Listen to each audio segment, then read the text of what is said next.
اے آدم کے بیٹوں اور بیٹیوں، شیطان کو ایسا موقع ہرگز نہ دینا کہ وہ تمہیں اسی طرح فتنے میں ڈال دے جیسے اس نے تمہارے ماں باپ کو جنت سے نکالا، جبکہ ان کا لباس ان کے جسم سے اتروا لیا تھا تاکہ ان کو ایک دوسرے کی شرم کی جگہیں دکھا دے۔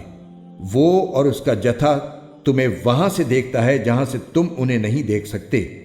ان شیطانوں کو ہم نے انہی کا دوست بنا دیا ہے جو ایمان نہیں لاتے، اور اللہ نے انسان کو پیدا کرتے وقت ہی یہ تنبیہ کر دی تھی کہ اے آدم کے بیٹوں اور بیٹیوں، اگر تمہارے پاس تمہیں میں سے کچھ پیغمبر آئیں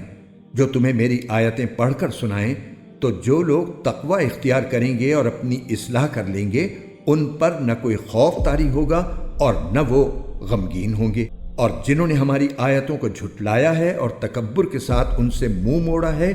وہ لوگ دوزخ کے باسی ہیں، وہ اس میں ہمیشہ رہیں گے۔